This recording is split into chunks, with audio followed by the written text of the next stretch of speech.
Hello, I am Gary.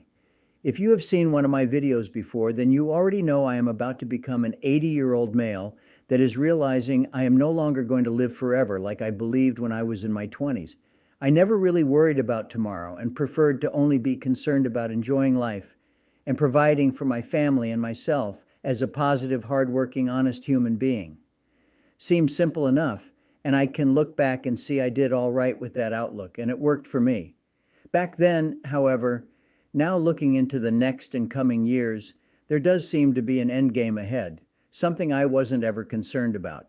I was on the swim team in high school, played tennis in my 20s, started running daily when I was in my 30s, hiking and camping in my 50s, and started to mountain bike when I turned 60, and ran my second New York Marathon at 71. Up until then, had never had a need for hospitals or doctors. However, 2 years ago, I had a broken ankle that had some problems healing and put me in the hospital for 2 months and caused additional problems over the next year that brought me to the realization that I may not live forever, period. Now that caused me to reevaluate my outlook on life. If I want to live out my life with a working body under me, I better start taking better care of it. And I have found cycling is the sport for me. Here is some thoughts about cycling from my viewpoint.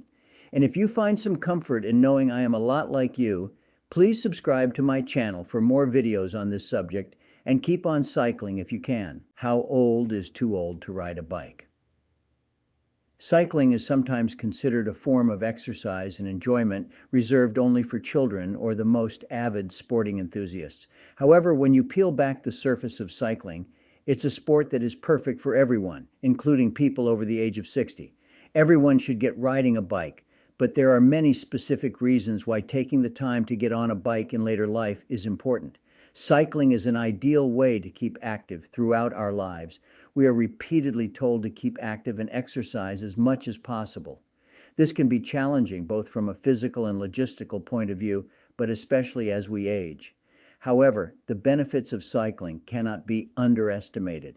For starters, cycling is a form of exercise that is gentle on the body.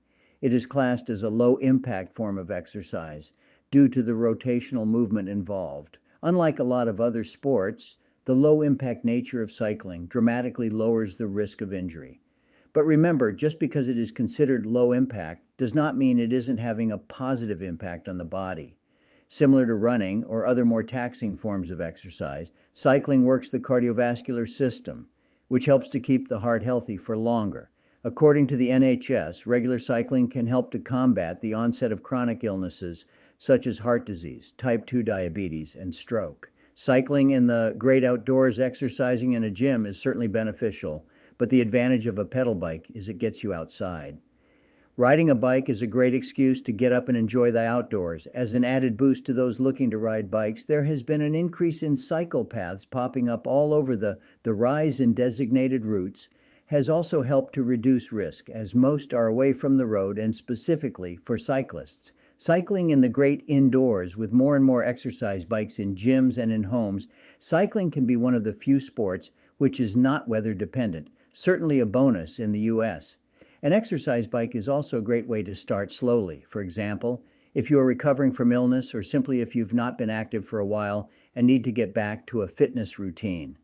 The setting for a static bike can be set for very low intensity at the outset, and you can build up as you regain strength.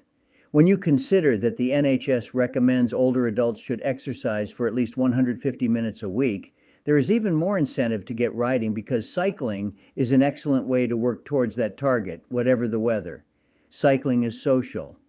Along with the increase in cycle paths, there's also been a rise in cycling groups and events nationwide too. There are groups for all ages and abilities across the country. It's the perfect chance to meet new people, become part of a wider community, and get some exercise.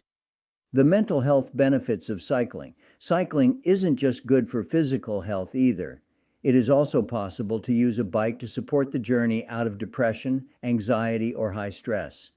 When you exercise on a bike, you increase serotonin, dopamine, and phenylethylamine levels.